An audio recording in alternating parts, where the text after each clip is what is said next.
The message to get out and vote can be delivered so many ways. One author who grew up in San Francisco taking a unique approach. He is roasting us. He released a graphic political satire novel called Election Day. The author is Jonathan Bernstein. He joins us live right now. Jonathan, good morning to you. Good morning, Reggie. Thank you for having me on. So it seemed like you are sick and tired of people making excuses for not voting. Well, I'll tell you what, there's so much tension and conflict in this election cycle. I thought it was time for a little bit of comic relief. And that's why I wrote this book. It's sort of a Where's Waldo for the election day itself. It's like Where's Waldo, except for there are 15 characters, and you follow the entire neighborhood to see what they're doing all day during election day. The book starts in the morning at 8 a.m. when the polls open, and it ends at 8 p.m. at night when the polls close. So when you read the book, you follow all these characters and see how they do whatever they do on election day. And here's a clue, they're not all voting.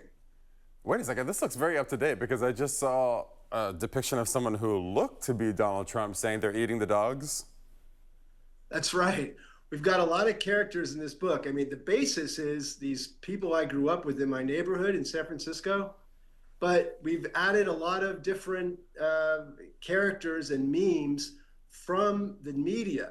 The idea is to make fun of everything and everybody. We're inspired by Mad Magazine, and if you like The Simpsons or if you like Family Guy, this is exactly that kind of humor. I want to introduce you to some of these characters. I'm going to hold these up. We have Dawn. One of Dawn's notable characteristics is that instead of voting, she is on her way to get an illegal injection of silicone downtown. Are you telling me Dawn was in your neighborhood? Well, I actually have a friend who's doing that right now. What? Yeah, she tells me this. She says, you know, some people put their money in the bank. I prefer to put my money in my body. Okay, speaking of bodies, I want to get into my girl here, Alice. Right. Alice is a woman of a certain age. Alice is a woman of experience. Alice is especially proud of her legs, which look as good as ever. She does everything she can to take care of her looks, and it shows. Alice is heading downtown to visit a beauty salon. Why are you roasting Alice? She just wants her hair done.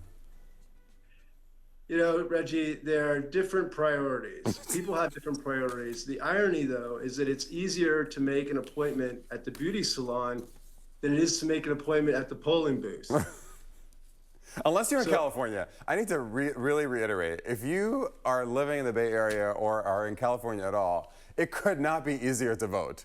We just sit at home, we just got our ballots, you can send them in anytime. Even if you don't feel like putting a postage stamp on it, you just walk on over to the polling place and you hand it to them. I mean, it couldn't be easier. That's fair. And you know, Reggie, I've been a registered voter in San Francisco since I turned 18. I voted for the first time in the 1988 Bush election, and I plan on voting again at the same polling booth. But in this book, there are 15 people, and actually only 6 vote, which is about what we can expect on November 5th. Can I point out one of the couples that does vote?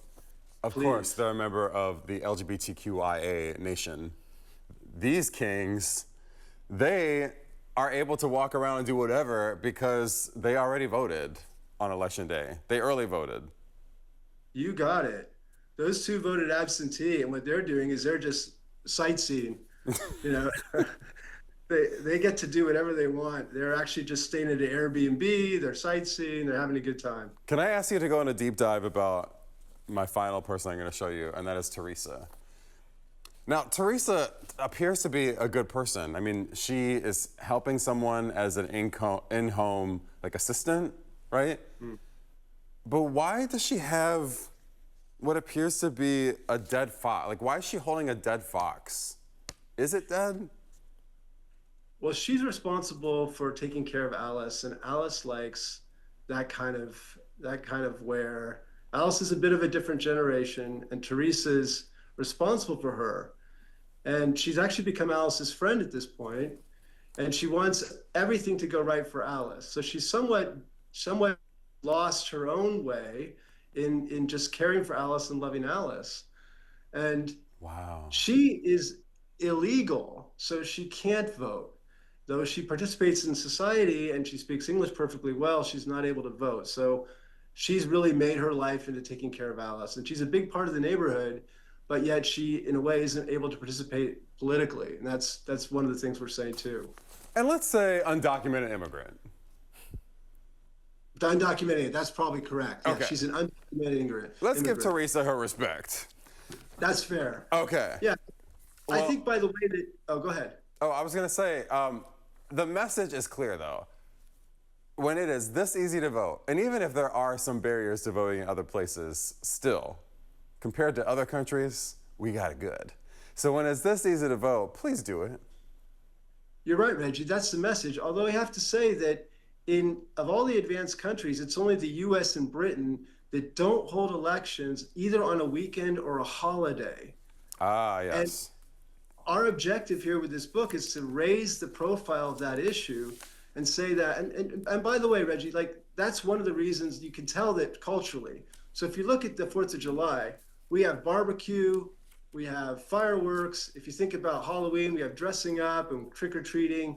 And even the Super Bowl has got Super Bowl snacks and those great commercials. There's something for everybody on all these holidays. But what is there for Election Day? People don't have a plan often. Some people do, but they don't often have a plan. And so we want to make this into a higher profile issue and make Election Day a federal holiday so people can actually develop a culture around it and they can go out and vote. Look, I could use a PTO. Jonathan Bernstein, thank you for talking to us. And I'll be thinking of my girl, Dawn Taylor. Dawn, you look good. You don't need any more of these injections. But you know what? You're an independent person. Do what you want. Thank you, sir. The website is electiondaybook.com. Have a good one. Thank you. Thank you. We'll be right back.